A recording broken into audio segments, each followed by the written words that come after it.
6M honours তোমাদের আমি আজকে এথিক্সের একটা পার্ট পড়াচ্ছি, সেটা হচ্ছে কেয়ার এথিক্স। এটা খুব ইম্পর্ট্যান্ট এবং ক্লাসটা খুব ভালো ক্লাস, তোমরা মন দিয়ে দেখো। আমার পড়াতে গিয়ে তোমাদের পড়াতে গিয়ে রিসার্চ করার সময় আমার খুব ভালো লেগেছে এই বিষয়টা, তোমরা একটু দেখো।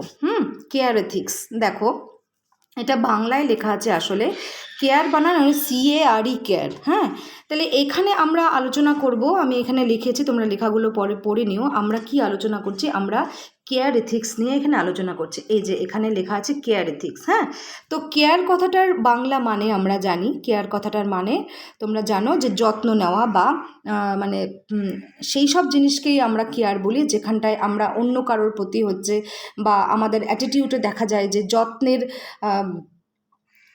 দিকটা ফুটে ওঠে, সেটাকে আমরা বলি কেয়ার। আর এথিক্স মানে তো নীতিবিদ্যা, তাহলে এটার যদি এমনি একটা বাংলা মানে করি তাহলে দাঁড়ায় যত্ন নীতি বিদ্যা। হ্যাঁ, তো এই ব্যাপারটা কি, সেটা কি দাঁড়াচ্ছে সেটা আমি দেখাচ্ছি। দেখো এখানটায় আমরা এই যে কেয়ার এথিক্সটা পড়বো, বলা হয় যে এটা একটা মরাল থিওরিরই অন্তর্গত। মরাল থিওরি কেন? কারণ নৈতিকতা সংক্রান্ত যত থিওরি আমরা এর আগে পড়েছি, আমরা অনেক কিছু পড়েছি। আমরা মিলের পড়েছি, বেনথামের পড়েছি, অ্যারিস্টটলের ভার্চু এথিক্স পড়েছি, ঠিক আছে? তো এথিক্যাল অনেক থিওরি আমরা পড়েছি, সেই এথিক্যাল থিওরিরই কিন্তু অন্তর্গত একটা হচ্ছে তোমার এই কেয়ার এথিক্স, ঠিক আছে? তাহলে মরাল থিওরির এটার অন্তর্গত, মানে নৈতিকতা সংক্রান্ত যত থিওরি আছে তারই অন্তর্গত হচ্ছে তোমার কেয়ার এথিক্স। এবং এইটিকে আবার বলা হচ্ছে যে সিচুয়েশনাল ভার্চু এথিক্সের একটা পার্ট।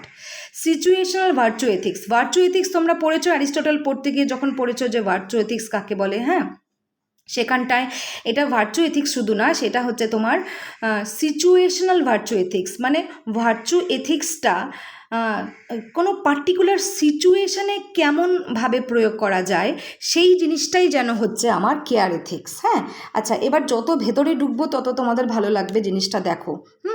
এইবার আচ্ছা, এখানটা আমি এটাই লিখেছি যেটা আমি বললাম, যে এটা তাহলে অ্যারিস্টটলের ভার্চু এথিক্সের একটা সাব ভ্যারাইটি বলতে পারি। অ্যারিস্টটলের ভার্চু এথিক্স তো তোমরা পড়েছো, তার কারণ সেখানটা অ্যারিস্টটলের কথা পড়াতে গিয়ে আমি বোধহয় একটু বলেছিলাম যে অ্যারিস্টটলের মতে কিন্তু সেই পার্সনই হ্যাপি হতে পারে, বা এউডায়ামনিয়া, বা এটার বাংলা মানে হচ্ছে হ্যাপিনেস বা সুখী। সুখ এই জিনিসটাকে যদি কেউ নিজের লাইফে আনতে চায়, বা কেউ যদি যথার্থ অর্থে সুখী হতে চায়, তাহলে তাকে ভার্চুয়াস লাইফ লিড করতে হবে। এটা কে বলেছিলেন? অ্যারিস্টটল। মানে আমি এমন লাইফ লিড করব যেখানে, যেই লাইফে আমি কোনো নীতি গর্হিত কোনো কাজ করব না, আমার সমস্ত কাজে যেন ভার্চু থাকে, সদ্গুণ সম্পন্ন হয় আমার কাজগুলো, ঠিক আছে? তাহলে সেইখানটায় উনি, আমি তোমাদেরকে পড়িয়েছিলাম যে উনি বলেছিলেন যে ভার্চুয়াস লাইফ যে লিড করে সে হচ্ছে জীবনে সত্যিকারের আনন্দ সে খুঁজে পায়। তাহলে তোমাকে হচ্ছে সদ্গুণের অধিকারী হতে হবে, সদ্গুণের অধিকারী হতে হবে, এবং রিজন বা প্রজ্ঞা, মানে তোমার হচ্ছে রিজন দিয়ে বা প্রজ্ঞা দিয়ে হচ্ছে তোমার লাইফের ডিসিশনগুলো নিতে হবে এবং সমস্ত কাজ করতে হবে, যেই কাজ আমার সমাজের সাথে জড়িত। যা কাজ করো না কেন, আমি যদি র্যাশনালিটি বা বুদ্ধি দিয়ে বা রিজন দিয়ে যদি কাজ করি, সেই কাজ কিন্তু আবেগতাড়িত কাজ হয় না, এবং সেই কাজটা হবে হচ্ছে সঠিক কাজ। এবং এই রকম যেই ব্যক্তি করবে, যেইভাবে এই রকম করে যে ব্যক্তি তার নিজের জীবন চালাবে, বলা হয় সে হচ্ছে ভার্চুয়াস লাইফ লিড করে। এবং যে অ্যারিস্টটলের মতে যে ভার্চুয়াস লাইফ লিড করবে সেই হচ্ছে যথার্থ অর্থে হ্যাপি হতে পারে। হ্যাঁ, তো যাক গিয়ে অ্যারিস্টটলের বিষয় আমরা এখানে পড়বো না, আমি এখানে বোঝাচ্ছি যে কেন কেয়ার এথিক্সকে অ্যারিস্টটলের ভার্চু এথিক্সেরই একটা সাব ভ্যারাইটি বা একটা অধীন একটা থিওরি বলা যায়। তার কারণ হচ্ছে অ্যারিস্টটল যেরকম ওইখানে ভার্চুয়াস লাইফের প্রতি গুরুত্ব দেয়, যে তোমাকে রিজন দিয়ে চলতে হবে, প্রজ্ঞা দিয়ে চলতে হবে, র্যাশনালিটি দিয়ে চলতে হবে, বুদ্ধি দিয়ে চলতে হবে, কোনো নীতি গর্হিত কাজ করা চলবে না। কেয়ার এথিক্সে আমরা ধীরে ধীরে দেখব যে এখানেও কিন্তু আমাকে সেইগুলোর কথা খুব একটা না বলা হলেও, রিজন, র্যাশনালিটি এগুলোর কথা না বলা হলেও, এখানে কেয়ারের কথা বলা হয়েছে, যে আমার অ্যাটিটিউড, আমার কাজকর্মে যেন আমি যত্নবান হই অন্যের প্রতি। তাহলে আমাকে এই যে আমি এখানটা লিখেছি দেখো, কেয়ার কথাটা, কেয়ার এর কাল্টিভেশন, মানে তোমাকে কেয়ারের কাল্টিভেট করতে হবে, তোমার জীবনে চেষ্টা করতে হবে যে কেয়ারিং অ্যাটিটিউড বা কেয়ারিং নেচার যেন আমাদের মধ্যে থাকে। ঠিক যেমন আমরা যদি যথার্থ অর্থে কোনো ডক্টরস বা নার্সের দেখা পাই বা সমাজসেবিকার দেখা পাই, তখন তুমি দেখবে যে সে কিন্তু সঠিক অর্থে মানুষের প্রতি যত্ন নেয়, মানুষের প্রতি কেয়ার নেয়, মানুষের প্রতি ফিলিংস থাকে বলেই কিন্তু তার রেসপন্সটা হয় কেয়ারিং রেসপন্স। ঠিক ওই ধরনের কেয়ারের কথাই এখানে বলা হচ্ছে। আর এই কেয়ার এথিক্স কে আলোচনা করেছিলেন, কি আলোচনা করেছিলেন সেগুলো পরে আসছে, আগে এটা জেনে নাও। তাহলে কেয়ার এথিক্সে সাধারণত যত্নের কাল্টিভেটেশন করতে হবে জীবনে। আমাকে এটা চেষ্টা করতে হবে যে আমার অ্যাটিটিউডে যেন কেয়ারিং নেচার থাকে, কেয়ারিং অ্যাটিটিউড হয়, অন্যের প্রতি যেন আমি যত্নশীল হই, যত্নবান হই। ঠিক আছে, আমি যেন সেলফিশনেস দিয়ে কাজ না করি।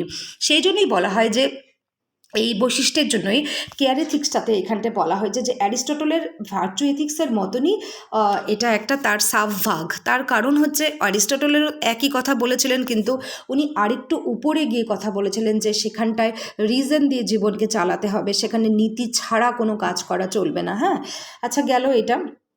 এইবার দেখো, এটাকে অনেক সময় সিচুয়েশনাল ইন্টারপ্রিটেশন, দেখো আমি এখানে লিখেছি সিচুয়েশনাল ইন্টারপ্রিটেশনে এটা আমাদের সাহায্য করে।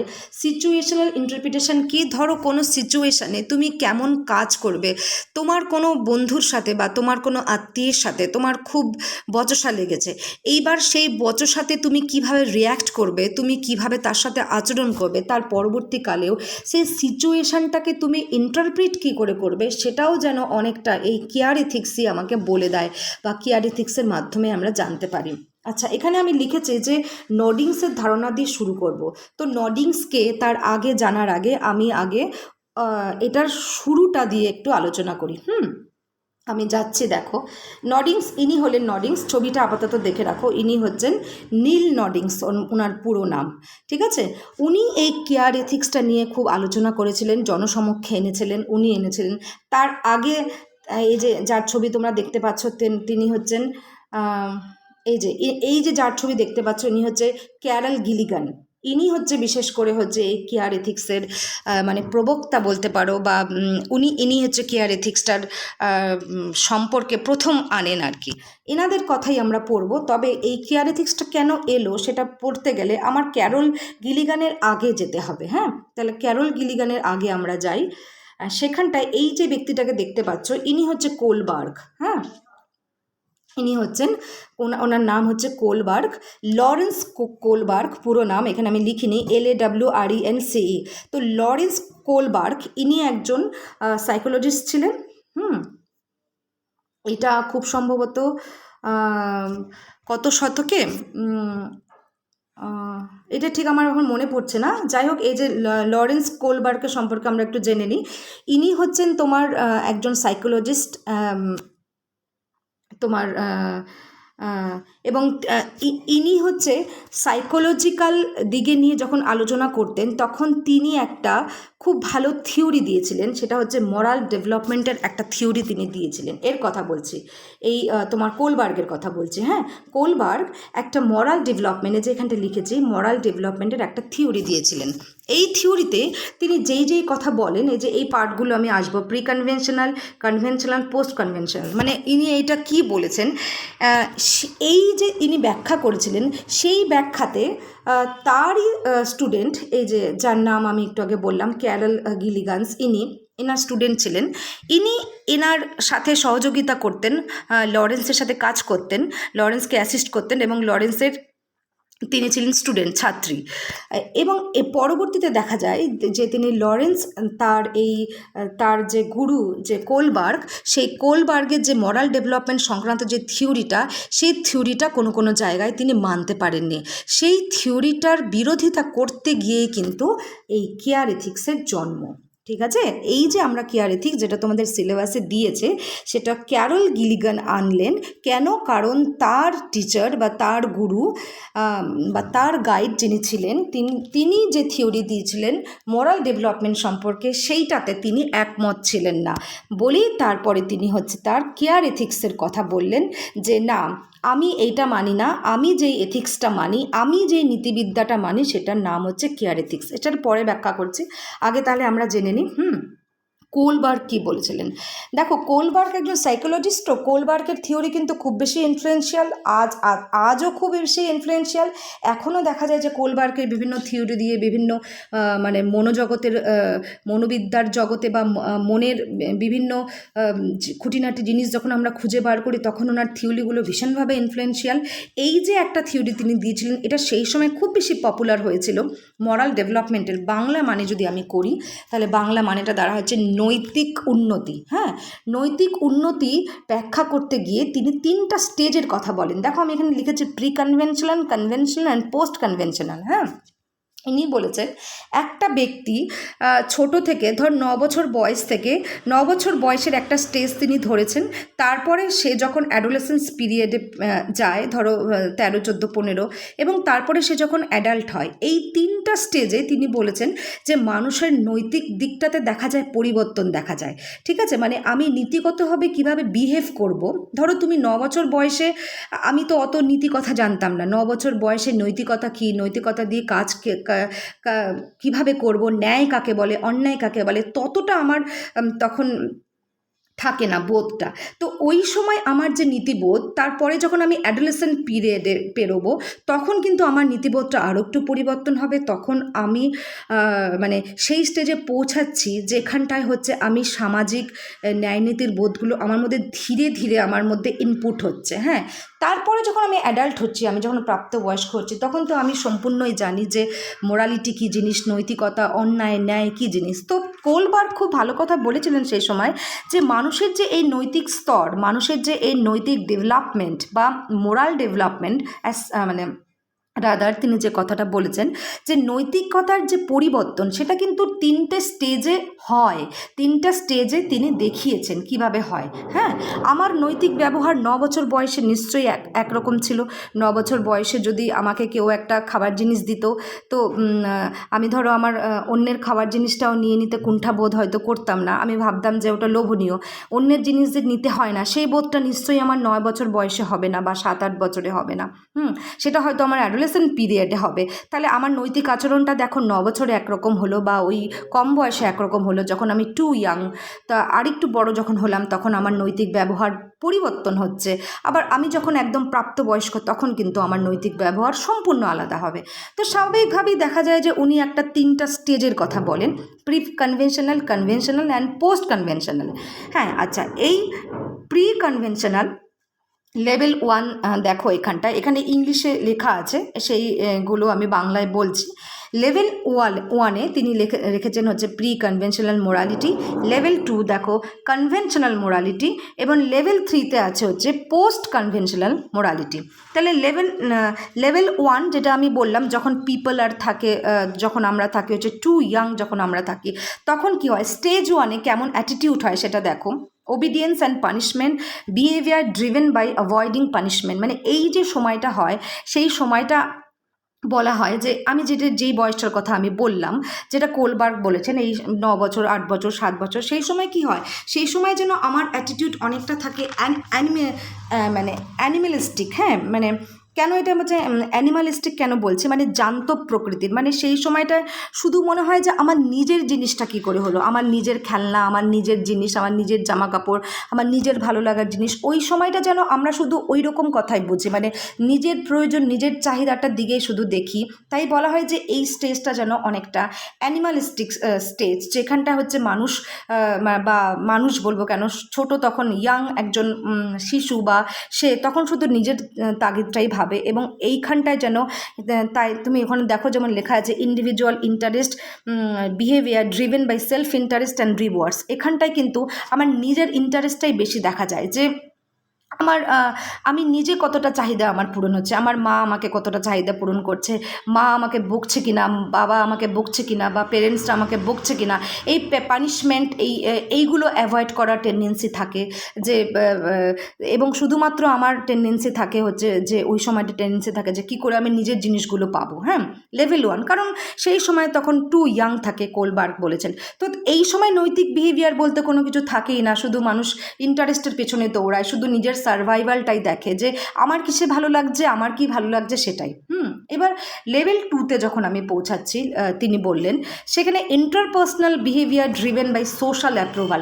তখন আমি অ্যাডোলেসেন্ট পিরিয়ডে যখন যাচ্ছ, তুমি নিজেদের কথাই ভাবো, যখন 13, 14, 15 বছর, তখন আমাদের মধ্যে এই কনসাসনেসটা জাগে যে আমাকে পাশের বাড়ির লোক আমাকে ভালো বলছে নাকি মন্দ বলছে, আমাকে আমার গুরুজনেরা ভালো বলছে কি মন্দ বলছে, সেটাই যেন আমাদের কাছে মেইন হয়ে দাঁড়ায়।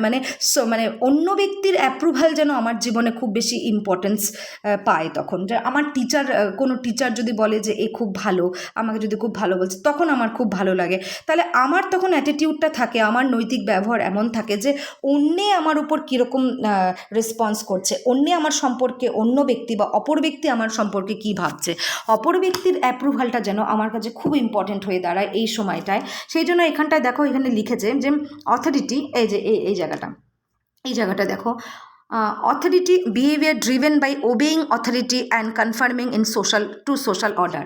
তখন কারা তোমাকে অ্যাপ্রুভাল দিচ্ছে, যেই ব্যক্তিরা তোমাকে অ্যাপ্রুভাল দিচ্ছে, তোমার টিচার হোক, তোমার সমাজের লোকজন হোক, বা তোমার আত্মীয় স্বজন হোক, তারা দেখছে কি তুমি সোশ্যাল অর্ডার খুব মেনটেন করছো, তুমি সমাজের শৃঙ্খলা মেনটেন করছো, ভালো ছেলে ভালো মেয়ে, এই তকমাগুলো দেয় না, যে ও খুব ভালো ছেলে, এই বয়সটা দেখবে বলে এ খুব ভালো ছেলে, ও গোপাল খুব ভালো ছেলে। কেন না, গোপাল ঠিকমতো ঘুম থেকে ওঠে, পড়াশোনা করে, মিথ্যে কথা বলে না, এই জিনিসগুলো। তাহলে অন্য মানুষ আমাকে অ্যাপ্রুভাল দিচ্ছে যে আমি কেমন, আমি ভালো, কেন? কারণ আমি সোসাইটির নর্মস বা সোশ্যাল অর্ডার অনুযায়ী আমি চলছি। তাহলে এই স্টেজটায় কিন্তু নৈতিক বিহেভিয়ারগুলো এইরকম দাঁড়ায়। আমরা সবসময় অপেক্ষা করি অন্য ব্যক্তি আমাকে ভালো বলছে না মন্দ বলছে, ঠিক আছে? আর লেভেল 3তে যখন আমি যাই, এগুলো কিন্তু সব কোলবার্গ বলছেন, হ্যাঁ। লেভেল 3তে যখন আমি যাচ্ছি, তখন দেখো উনি এটার নাম দিয়েছেন পোস্ট কনভেনশনাল মোরালিটি। এইখানে মোরালিটি বা মরাল সেন্সগুলো তোমার কেমন হয়, নৈতিক দায়িত্বগুলো, তোমার কাজগুলো তোমার কেমন হয়, দেখো এখানে আমি লিখেছি social contract behaviour driven by balance, কি হলো এটা, হ্যাঁ, driven by balance or social order and individual rights. তারপরে এখানটা দেখো কি লেখা আছে, universal ethics behaviour driven by internal moral principle. এই জায়গাটায় এসে কোলবার্গ বলেন যে উনি অনেকগুলো কেস স্টাডি করেছিলেন, ঠিক আছে? ওই সময় উনি যেই জায়গার লোক আর কি, ইউরোপের, তখন সেই সময় তিনি হচ্ছে বিভিন্ন হোয়াইট মেনদের ওপরেই তিনি, ছেলেদের ওপরেই তিনি এই যে জিনিসটা, তিনি স্তরটা এনেছেন, এই যে লেভেলটা, তিনি কিন্তু রিসার্চ করেই এনেছেন, হ্যাঁ।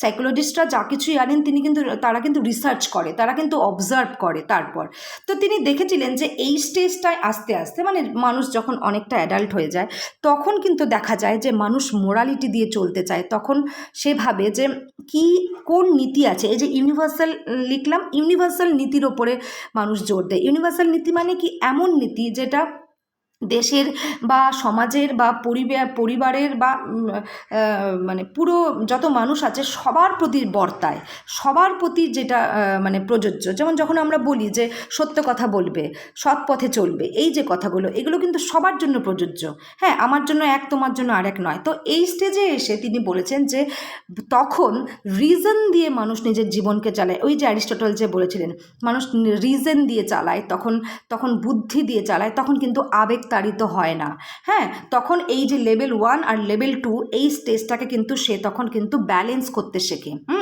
আমি 9 বছর বয়সে কেমন আচরণ করতাম নৈতিক, আমি তার অ্যাডোলেসেন্ট পিরিয়ডে 13, 14, 15 বছরে কেমন অ্যাটিটিউড করতাম, সেটা কিন্তু এই লেভেল 3তে এসে, এই এজে এসে আমি যেন আগের দুটোকে ব্যালেন্স করতে চাই, হ্যাঁ। কোলবার্গ বলেছেন এই সময়ে মানুষ চায় যে ইউনিভার্সালি কারেক্টেড কোন নীতি আছে, ইউনিভার্সালি অ্যাপ্লিকেবল কোন নীতিগুলো আছে, সেই নীতিগুলো দিয়ে জীবন চালাতে হবে, তাহলেই সেই ব্যক্তিটা হচ্ছে একটা সঠিক ব্যক্তি হবে। তাহলে ইউনিভার্সালি অ্যাকসেপ্টেড নীতি সেটাই হবে যেটাই হচ্ছে সবার জন্য প্রযোজ্য। একটা উদাহরণ আমি তোমাদেরকে দিলাম, যেরকম সদা সত্য কথা বলিবে, এই টাইপের, হ্যাঁ। এইবার উনি বললেন, উনি এই পর্যন্ত নৈতিক ডেভেলপমেন্টের বা আমাদের নৈতিকতার কিভাবে বয়স অনুযায়ী ডেভেলপমেন্ট হয় সেটার ইনি থিওরিটা দিয়েছিলেন। আচ্ছা, এইখানে আরও একটা কথা বলার প্রয়োজন। আমি আগেই বললাম যে কোলবার্গ এই যে রিসার্চগুলো করেছিলেন, যেটার দরুন তিনি এই 3টে স্টেজ এনেছেন, সেটা কিন্তু দেখা গেছে নাকি যে বেশিরভাগ মেনদের ওপর, মানে পুরুষদের অ্যাটিটিউডটাকে বেশি করে দেখা হয়েছে ওই সময়টায়, হ্যাঁ। কেন?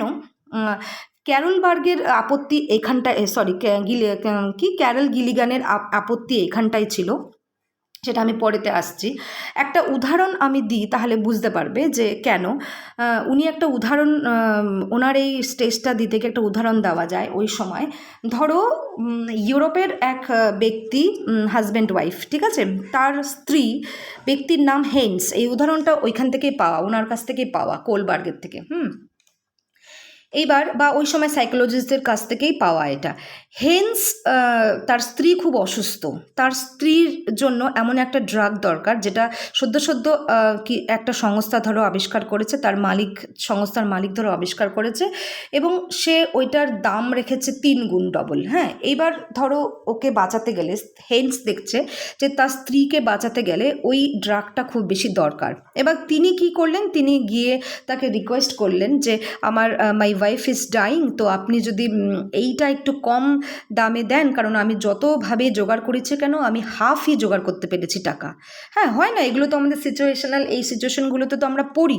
হ্যাঁ, তো সেইখানটায় যেই ব্যক্তি, সেটার নির্মাতা, তিনি বললেন যে না, আমি সেটা দিতে পারবো না, তার কারণ আমি অনেক কষ্ট করে এটা আবিষ্কার করেছি, এই ড্রাগটা, এবং আমি এটা দিয়ে মানি মেকিং করবো, আমি এটা দিয়ে টাকা ইনকাম করবো, এটাই আমার জীবনের পুঁজি, সুতরাং আমি এটাতে আপনাকে হাফ দামে দিতে পারবো না। এবার হেন্স কি করবে, এটা একটু কিন্তু একটা মরাল সিচুয়েশন, মানে তোমার নৈতিকতা এখন তোমাকে কোন দিকে নিয়ে যাবে। হ্যাঁ, এইবার হেন্স কি করবে, কারণ ওষুধটা তো সে পাওয়া যাবে না, ওষুধটা না দিলে তার ওয়াইফ মারা যাবেন। হ্যাঁ, তাহলে এইবার হেন্স যেটা করবেন, ধরো এটা করলো যে তার দোকানে গেল বা তার বাড়িতে গেল, সেটা চুরি করে ওষুধটা নিয়ে চলে এলো, বা দোকান ভাঙচুর করে ওষুধটা নিয়ে চলে এলো। এবার কোলবার্গ বলবেন যে এই যে নৈতিক আচরণটা হলো, এটা একদম সঠিক নৈতিক আচরণ হলো যে পুরুষ এটা করলেন, হেন্স যদি এটা করলো। কেন? তার কারণ একজন ব্যক্তির মৃত্যুর থেকে বেশি তার অন্য কারোর মানি মেকিংয়ের চিন্তা থাকতে পারে না। একজন ব্যক্তি যখন মরণাপন্ন, তখন তাকে বাঁচানোটাই আগে শ্রেয়। সুতরাং তিনি যদি দোকান খুলে চুরি করে ওষুধটা আনেন, তাহলে তিনি একদম ঠিক কাজ করেছেন। এটা গেল। এইবার এই পর্যন্ত কোলবার্গ বলেছেন যে তাহলে সেই ব্যক্তি তার নীতি অনুযায়ী কিন্তু ঠিক কাজ করলেন। এইখানটায় একটা আপত্তি দেখা গেছে, এইখানটায় বলা হয়েছে এই যে গিলিগান ক্যারল, এবার আমরা ওনার কাছে আসি। হ্যাঁ, ক্যারল গিলিগান, ইনি কিন্তু, এনার যদি কেয়ার এথিক্স আমরা দেখি, তাহলে কিন্তু আমরা একটু অন্যরকম করে দেখব। এইখানটায় উনি কিন্তু বলেছেন যে কোলবার্গ যেসব জিনিস আবিষ্কার করেছেন, কোলবার্গ এই যে 3টে থিওরি যে তিনি দিয়েছেন, সেখানে তিনি শুধুমাত্র পুরুষ মানুষের ওপর জোর দিয়েছেন। হোয়াইট কেন বলছে, সেই সময় ওই তখন আর কি বিদেশি লোকেরা তখন হোয়াইট ছিল। তিনি ছেলেদের অ্যাটিটিউডের কথা বেশি বলছেন। ছেলে আর মেয়েদের কিন্তু মরাল রিজনিং, মরালস অ্যাটিটিউড একটু আলাদা হয়। কি হয়, কেমন হয়, ক্যারল গিলিগানের কথা এটা। তিনি বলেছেন মেয়েদের মধ্যে অ্যাটিটিউড যেগুলো থাকে, সেগুলোর মধ্যে দেখবে দয়া, মায়া, তারপরে যত্নশীলতা, কেয়ারিং, এই অ্যাটিটিউডগুলো থাকে। তারা যখন কোনো কিছু ডিসিশান নেয়, বেশিরভাগ ক্ষেত্রে, আমি সব ক্ষেত্রে বলছি না, ক্যারলের কথা যে বেশিরভাগ ক্ষেত্রে দেখা যায় যে মেয়েরা যখন ফিমেল যখন কোনো কিছুতে ডিসিশান নেয়, সেটা নৈতিক ডিসিশান যখন হয়, তখন কিন্তু বেশিরভাগ তার ইমোশান দিয়ে চলে, তার ফিলিংস দিয়ে চলে, সেখানে কেয়ারিং রেসপন্স থাকে, কেয়ারিং অ্যাটিটিউড থাকে। তাহলে এই যে আমি উদাহরণটা দিলাম, সেই উদাহরণে কিন্তু একটা মহিলা যদি ভাবতো, কি করে ভাবতো, মহিলা ভাবতো যে উনি বলেছেন যে মহিলা ভাবলে এরকম করে ভাবতো যে হেন্সের চুরি করাটা উচিত নয়। তার কারণ হেন্স যদি চুরি করে, ওষুধটা হয়তো ওর ওয়াইফ পাবে, কিন্তু হেন্সকে জেলে পুরে নিয়ে যাওয়া হবে। হেন্স যখন আলাদা হয়ে যাবে তার ওয়াইফের থেকে, তার ওয়াইফ এমনিতেই শোকে দুঃখে কষ্টে মারা যাবে। এই কারণে একজন ফিমেল মানে পার্সপেক্টিভ থেকে এটার উত্তর আছে যে ফিমেলরা তখন হয়তো বলবে যে হেন্স এই জিনিসটা করতে পারবে না, তাহলে হাজব্যান্ড ওয়াইফ আলাদা হয়ে যাবে। তাহলে ফিমেলরা কিসের উপর জোর দিচ্ছে দেখো, মানে ভালোবাসা, ইমোশন, এইগুলোর উপর জোর দিচ্ছে। আর আমরা সাধারণত দৈনন্দিন জীবনেও তুমি দেখবে যে পুরুষ মানুষরা সবসময় এই জিনিসগুলো তাদের ক্ষেত্রে একটু কম থাকে। তারা সব কিছুতে মোরালিটি, রিজন, বুদ্ধি, আবেগ তাদের ক্ষেত্রে কম থাকে। তো ক্যারেল গিলিগান বলেছেন যে এই জায়গাটাতে ওনার আপত্তি ছিল কোলবার্গের সাথে, যে কোলবার্গ যে ডিসিশানটা নিয়েছেন বা কোলবার্গ যে মরাল ডেভেলপমেন্টের স্তরগুলো দেখিয়েছেন সেখানে উনি কেবলমাত্র পুরুষদের নেচারের কথা বলেছেন, শুধুমাত্র পুরুষদের অ্যাটিটিউডের কথা বলেছেন এবং ওনার রিসার্চও তাই পুরুষ বেস্ট।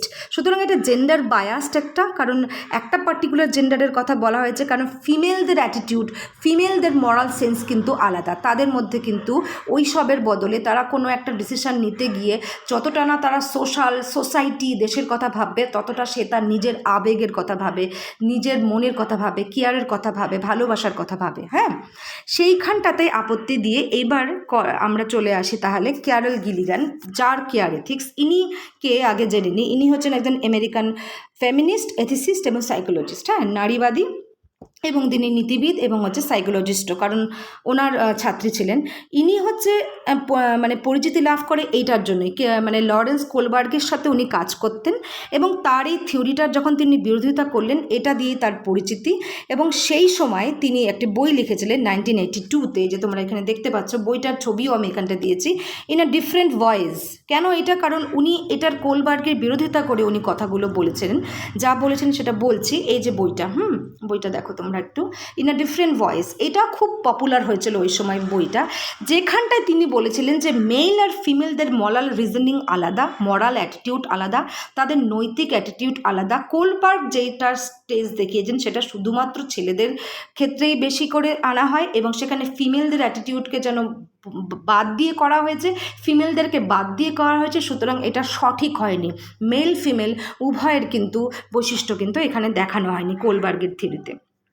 এটা বলতে গিয়ে ক্যারেল গিলিগান কি কি বলেন আমরা দেখি। আচ্ছা, প্রথমে হ্যাঁ, ওনার কথায় চলে আসি। উনি যেটা বলেছিলেন, এই যে স্টেজটা, ইনার মতন করে তিনটা স্টেজকে ক্যারল আবার নিজের মতন করে ব্যাখ্যা করছিলেন।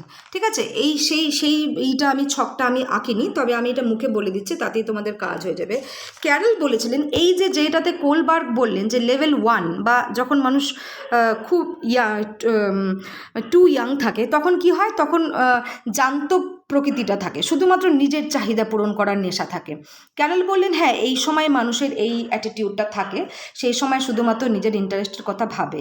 কিন্তু যখন এই লেভেল 2-তে যখন পৌঁছায়, যখন মানে কনভেনশনাল মোরালিটি লেভেল 2-তে যখন আসছে, তখন কিন্তু উনি বলেছেন যে তখন কিন্তু আমি যদি সবার দিকে তাকাই, ছেলে মেয়ে সবার দিকে যদি তাকাই, তাহলে কিন্তু সবসময় এইটা হয় না যে সোশ্যাল অ্যাপ্রুভাল আমরা খুঁজি, সেটা ঠিক খুঁজি, কিন্তু সেখানে কিন্তু দেখা যায় যে আমাদের এইরকম হওয়া উচিত, কোলবার্গ যেটা বলেছেন সেটা না হয়ে এইরকম হওয়া উচিত যে আমি নিজের ভালোর কথা তখনই ভাববো বা ততদূর পর্যন্ত ভাববো যতদূর পর্যন্ত হচ্ছে সেটা অন্যের ভালো উৎপন্ন করবে। ঠিক আছে, যতদূর আমরা অন্যের প্রতি কেয়ার করে, অন্যের প্রতি যত্ন রেখেই আমি নিজের চাহিদাগুলো ভাববো, তখন দেখব যে আমাকে কে অ্যাপ্রুভাল দিচ্ছে না দিচ্ছে সেটা পরের ব্যাপার, কিন্তু আমার অ্যাটিটিউডের মধ্যে কিন্তু থাকবে অন্যের উপর আমি কতটা যত্নশীল। হ্যাঁ, লেভেল 2-তে কিন্তু এই জিনিসটা থাকা উচিত। এটা কে বলেছেন? এটা ক্যারল গিলিগান বললেন। হ্যাঁ, যে সেখানে সোসাইটির রুল, সোসাইটি অর্ডার এগুলো থাকে, সেগুলো থাকার ছাড়াও কিন্তু মানুষের কিন্তু অ্যাটিটিউড দাঁড়াবে যে মানুষ কিভাবে অন্যের উপর কী করে যত্নশীল হচ্ছে, অন্যের কথা আগে ভাবছে, অন্যের কথা ভেবে তার সাথে আমি নিজের অ্যাটিটিউডের কথা ভাববো, এটা কিন্তু হওয়া উচিত। এটা কিন্তু সাধারণত ফিমেলদের মধ্যে খুব দেখা যায় বলে তিনি মনে করছেন। আর 3-তেও তিনি বলেছেন, যেখানে কোলবার্গ এই 3 স্টেজটাতে যেখানে বললেন না, যেখানে মানুষ একেবারে মোরালিটি, রিজন, আবেগ টাবেগ ছাড়া তারা এইগুলো দিয়ে চালায়, সেখানটায় তিনি বলছেন যে এখানটা এরকম হওয়া উচিত যে আমাকে আমার ম্যাচিওর কেয়ার এথিক্স অ্যাটিটিউড করতে হবে, ম্যাচিওরলি আমি কেয়ারিং অ্যাটিটিউড দেখাবো। কি করে? তিনি বলেছেন যে এমন সব আমি কাজ করব যেটাতে অন্যের কখনোই কোনো ক্ষতি হবে না, অন্যের কখনোই কোনো ভালো হবে, সবসময় ভালো হবে, এবং আমি যেই কাজটা করব সেই কাজটা সবসময় ভালো জিনিসকে প্রমোট করবে। হ্যাঁ, যেটাতে আমারও ভালো হবে এবং অন্যজনেরও ভালো হবে।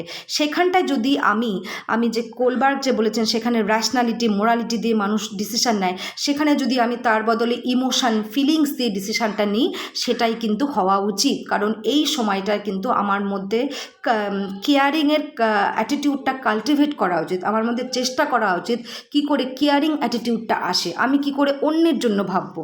তাহলে ক্যারেল গিলিগান ওনার এই যে স্টেজটা লেভেল 2 লেভেল 3-তে তিনি এইটাই বললেন যে আমি যাই কাজ করব না কেন আমাকে সোসাইটি অ্যাপ্রুভাল দিচ্ছে কিনা, অন্য মানুষ দিচ্ছে কিনা, সেটার থেকেও বেশি আমাদের হওয়া উচিত যে আমি অন্যের জন্য কতটা ভালো কাজ করছি, বা আমার কাজের দ্বারা অন্যে কতটা ভালো সুখী হচ্ছে, খুশি হচ্ছে, আমি অন্যের জন্য কতটা কম ক্ষতি উৎপন্ন করছি। সেটাতে যদি আমি আবেগ দিয়ে চালিত হই তাও ঠিক আছে, কিন্তু আমার কিন্তু অ্যাটিটিউডটা এইরকম থাকবে, কেয়ারিং থাকবে, নার্চারিং থাকবে, আমার মধ্যে ইমোশন থাকবে, ফিলিংস থাকবে। এইটা বলেছেন ক্যারেল গিলিগান।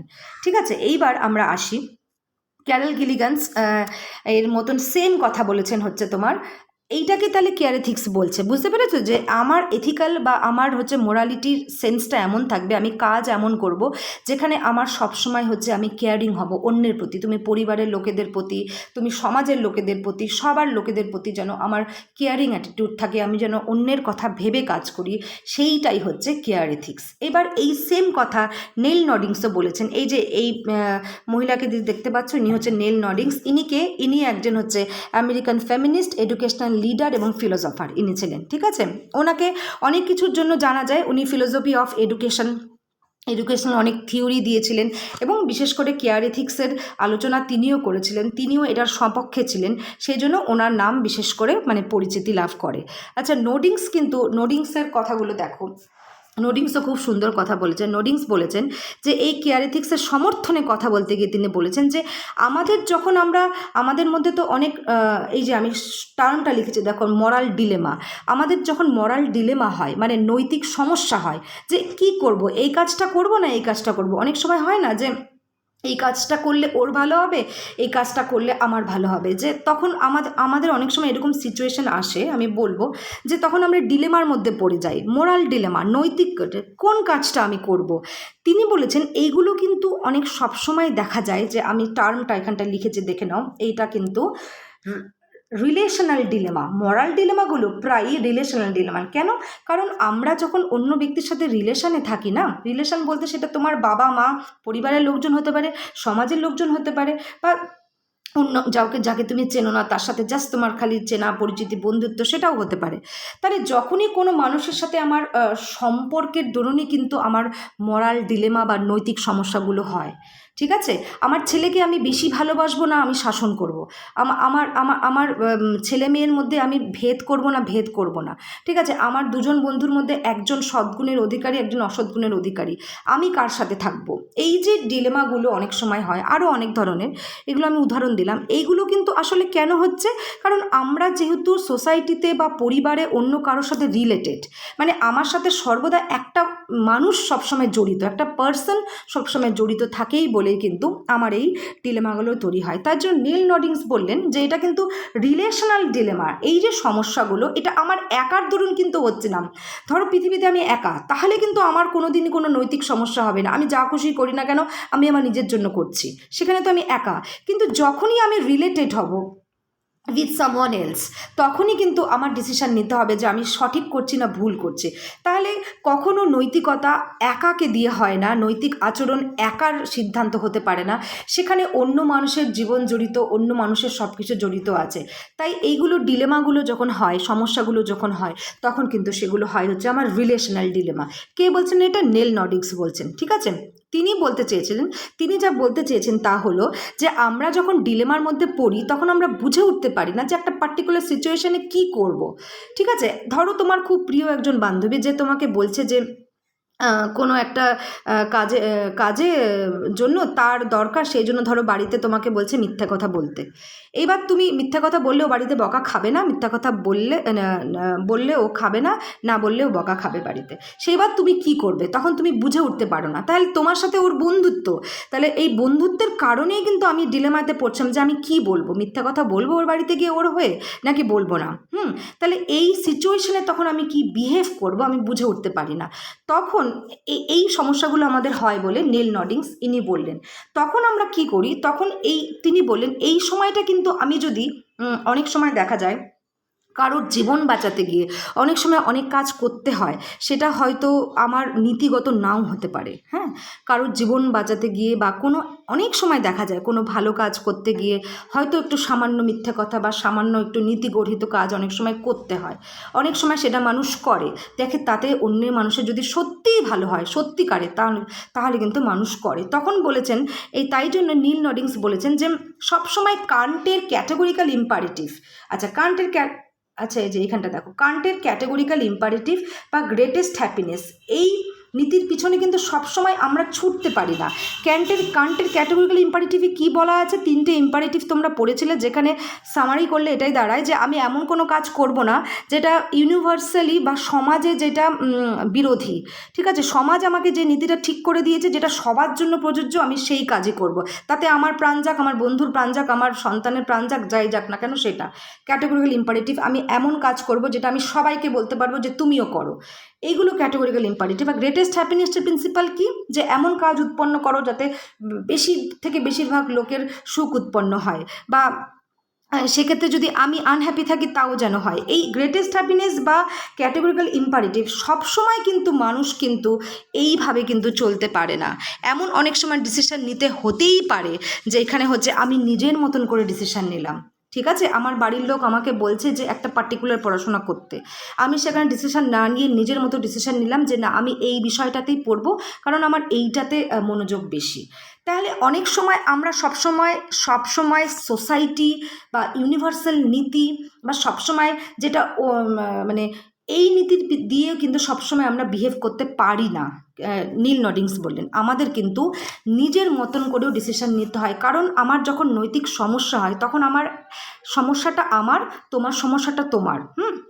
তোমার একটা প্রবলেম হলো, ধরো নৈতিক সমস্যা, সেখানে আমি সত্যি কথা বলবো কি মিথ্যা কথা বলবো, আমি একটা সিচুয়েশনে পড়েছি, তুমি তোমার সিচুয়েশনে আলাদা পড়েছো, তা আমি তোমার সিচুয়েশন না জেনে তোমাকে এটা বলতে পারি না যে না ইউনিভার্সালি যেটা কারেক্ট তুমি সেটা করবে। কারণ আমি যখন নৈতিক ডিসিশন নিই তখন কিন্তু আমি নিজের সিচুয়েশন এবং নিজের পারিপার্শ্বিক পরিস্থিতি ভেবেই আমি ডিসিশান নিই। সবসময় আমি ওই ইউনিভার্সালি যেটা কারেক্টেড, যেটা সোশ্যালি কারেক্টেড, সবসময় কিন্তু আমরা সেটা করতে পারি না এই ডিলেমাগুলোর ক্ষেত্রে। হ্যাঁ, তাই নীল নডিংস বলেছেন, তোমরা পড়ে নিও, আমি ভেতরে লিখেছি যে এই সমস্যাগুলোকে রিজলভ করতে গেলে সবসময় কিন্তু আমরা ওই অ্যাবস্ট্রাক্ট আইডিয়া মাথায় রাখি না, তখন আমরা ইমোশন, আবেগ, ফিলিংস এগুলো দিয়ে ডিসিশান নিই। আমরা অনেক সময় আবেগে ডিসিশান নিয়ে যে কোনো মানুষকে ধরো তুমি টাকা ধার দিলে, হয়তো তুমি জানো তুমি ফেরত পাবে না, তুমি আবেগে সেটা দিলে, তার হেল্প হবে, তার সাথে তুমি রিলেটেড সামহাও। ঠিক আছে, কোনো মানুষের প্রতি তুমি এতটাই কেয়ারিং হয়ে পড়ছো যে তুমি জানো যে পরিবর্তে তুমি সেটা নাও ফিরে পেতে পারো, কিন্তু তুমি করছো কারণ কি তোমার সেখানটা ইমোশান জড়িত আছে। সবসময় তখন আমি ওই অ্যাবস্ট্রাক্ট আইডিয়া নিয়ে ভাবছি না যে না এটা আমি করব না, এটা আমার করা উচিত না, আমাকে ইমোশনালি চলতে হবে না, আমাকে র্যাশনালি চলা উচিত। আমরা কিন্তু এরকম ভাবি না, নীল নডিংস বলছেন। ঠিক আছে, তো আমরা কিন্তু আমাদের অ্যাটিটিউডে এই যে ভার্চুসগুলো কিন্তু থাকে, এইগুলো কিন্তু থাকা উচিত বলে তিনি মনে করছেন। হ্যাঁ, এই ভার্চুগুলো কিন্তু আমার মধ্যে আনা উচিত, কেয়ারিং, সিম্প্যাথি, এমপ্যাথি, যে আমি লিখেছি, অন্যের প্রতি আমি যাতে যত্নশীল হই, যাতে কেয়ার হয়, শুধু নিজের কথা না ভাবি, সিম্প্যাথি থাকে, সহানুভূতি থাকে, এমপ্যাথি থাকবে, অন্যের কষ্টটাকে তুমি যখন কাছ থেকে বুঝতে পারবে, শুধুমাত্র অনুভূতি মানে সহানুভূতি দেখাবো তা নয়, আমি সেটাকে ফিল করব, সেন্সিটিভিটি তোমার মধ্যে মানে সেই সংবেদনশীলতা থাকবে যে তুমি সেটা বুঝতে পারবে অন্যের দুঃখ। সেটা যদি ইউনিভার্সালি প্রিন্সিপালের বিরুদ্ধে গিয়েও হয় তাও কিন্তু হওয়া উচিত বলে তিনি মনে করছেন, যে কেয়ারিং অ্যাটিটিউড, সিম্প্যাথির অ্যাটিটিউড, এমপ্যাথি, সেন্সিটিভিটি যদি না থাকে তাহলে মানুষ হিসেবে মানে সে উন্নীত হতে পারে না সেই পর্যায়ে। নীল নডিংস বলছেন এইটাকেই বলে কেয়ার এথিক্স, যে আমি এথিক্যালি বা মরালি অ্যাটিটিউড করব, আমার মধ্যে যেন সেই কেয়ারিংটা থাকে। হ্যাঁ, নীল নডিংস পরবর্তীতে দেখা যায় তিনি এটাও বলেছেন যে এথিক্যাল কেয়ারিং আর ন্যাচারাল কেয়ারিং এর দুটো জিনিস আছে। কোনো ব্যক্তি যদি ন্যাচারালি কেয়ারিং অ্যাটিটিউড থাকে না, জোর করে কিন্তু কেয়ারিং অ্যাটিটিউড আনা যায় না। দেখবে কে যে খুব বেশি সেলফিশ, তাকে জোর করে তুমি কেয়ারিং জিনিস শেখাতে পারবে না। সেটা কিন্তু ইট কামস ফ্রম উইদিন, সেটা তোমার নিজের মধ্যে থেকে আসে, কারণ তুমি ওই রকম, তুমি অন্যের কথা ভাবতে ভালোবাসো, তুমি অন্যের মুখের হাসির জন্য কাজ করো। সেটা কিন্তু কেউ জোর করে ক্লাস দিয়ে তাকে শেখানো যাবে না, সেটা ন্যাচারালি আসবে। তো এই ন্যাচারালি কেয়ারিং অ্যাটিটিউডটা যদি থাকে, তবেই নেল নডিংস বলেছেন যে তুমি এথিক্যালি কেয়ারিং অ্যাটিটিউড করতে পারবে। তুমি যদি বাই নেচারই ওই রকম হও যে সর্বদা তুমি অন্যের ভালোর জন্য ইমোশন দিয়ে, ভালোবাসা দিয়ে চলো, তবেই কিন্তু তুমি, যখন তোমার নৈতিক ডিলেমা হবে, নৈতিক সিদ্ধান্ত নেবে, তবেই কিন্তু তুমি এথিক্যাল ডিসিশানগুলো কিন্তু তুমি নিতে পারবে উইথ কেয়ার দিয়ে। তুমি ন্যাচারালি যদি তুমি সেলফিশ হও, ন্যাচারালি যদি তোমার মধ্যে ওই গুণগুলো, ওই ভার্চুসগুলো, এই যে ভার্চুস যেগুলো কথা আমি বললাম, কেয়ারিং, সিম্প্যাথি, এমপ্যাথি, সেন্সিটিভিটি, এই বাই নেচার যদি তোমার মধ্যে সেগুলো না থাকে, তোমাকে কিন্তু সেগুলো ইনপুট করা যায় না। যদিও এনারা বলেছেন যে আমাদের কাল্টিভেট করার চেষ্টা করা উচিত, এগুলো আমাদের নেচারে আনা উচিত। সবসময় যেন আমি অন্যকে ক্ষতি না করে কোনো কাজ করি, বা অন্যের ভালোর জন্য, অন্যকে খুশি করার, অন্যের কী করে জীবনে একটু ভালো হবে, সেই সব গুলোর কথা কিন্তু আমরা ভাবা উচিত। নেল নডিংস বলেছেন এই ভার্চুগুলো নিজের মধ্যে কাল্টিভেট করা উচিত। হ্যাঁ, এইগুলো তিনি বলেছেন। এবার ডেভিড হিউমেরও একটু তুলনা দেওয়া যায়। আমি দেখেছি যে ডেভিড হিউমের বক্তব্যেও দেখা গেছে যে তিনি কিন্তু এই কথাটা বলেছেন যে মোরালিটি ইজ বর্ন, আমি ঠিক লাইনটা ভুলে গেছি, and constituted by feeling and emotion, হ্যাঁ, নট রিজন, মনে আছে। ইনি বলেছেন morality is born and constituted by feeling and emotion, not with reason. David Hume কী বলেছেন দেখো, এটার বাংলাটা আমি এখানটা লিখে রেখেছি। মোরালিটি বা নৈতিকতা কিন্তু সবসময় আমি দেখতে পারি ফিলিং এবং ইমোশনের সাথে জড়িত থাকে। হিউমে এই কথা বলেছেন, সবসময় রিজন দিয়ে, প্রজ্ঞা দিয়ে, বুদ্ধি দিয়ে, মানে আমার ব্রেনে সবসময় শুধুমাত্র ওইটাই চলছে যে আমি একদম শক্ত সোজা হয়ে দাঁড়িয়ে থাকবো, কারোর ইমোশনে আমি ভাঙবো না, আমার মধ্যে ইমোশন থাকবে না, এরকম কিন্তু হয় না। রিজন দিয়ে, র্যাশনালিটি দিয়ে কিন্তু সবসময় চলতে পারে না, তার মধ্যে ফিলিং এবং ইমোশন থাকে। তাই তিনি বলেছিলেন মরালিটি যেন গঠন হয়, নৈতিকতা গঠিত হয় বা নৈতিকতা জন্ম নেয় কিন্তু এই অ্যাটিটিউডগুলো দিয়ে, এই ফিলিং এবং ইমোশান দিয়ে। হ্যাঁ, ডেভিড হিউমও বলেছিলেন। ক্যারল গিলিগেনও এই কথাই বললেন। আমি তোমাকে বললাম যে উনি কোলবার্গের এইটার পুরো সিদ্ধান্তটা বদলে দিয়ে তিনি বলেছেন যে আপনি শুধু ফিমেলদেরকে বঞ্চিত করে শুধুমাত্র মেনদের অ্যাটিটিউড দেখিয়েছেন, এটা হওয়া উচিত নয়। যেই স্টেজ তিনটার কথা আপনি বলেছেন যে অন্যের অ্যাপ্রুভাল চাই, তাই জন্য আমি ইউনিভার্সালি কারেক্টেড নিয়ম দিয়ে চলি জীবনে, সেইটা হওয়া উচিত নয়। বরং আমার অ্যাটিটিউডের মধ্যে, আমার কাজে কর্মের মধ্যে যেন কেয়ারিং অ্যাটিটিউড থাকে, সিম্প্যাথি, এমপ্যাথি, এই জিনিসগুলো, এই অ্যাটিটিউডগুলো দিয়ে যেন আমি কাজ করি। এইটাকেই, এই যে নতুন একটা এথিক্সের জন্ম নিল এদের কথায়, নেল নডিংস এবং ক্যারল গিলিগানের কথায়, এইটাকেই বলা হচ্ছে কেয়ার এথিক্স। ঠিক আছে, তাহলে তোমাদের যখন প্রশ্ন আসবে তখন আমি যা পড়ালাম টোটাল তোমাদেরকে লিখতে হবে। আমি আশা করি তোমরা ক্লাসটা বুঝেছো, এবং যদি না বোঝো আমাকে তোমরা ফিডব্যাক দেবে।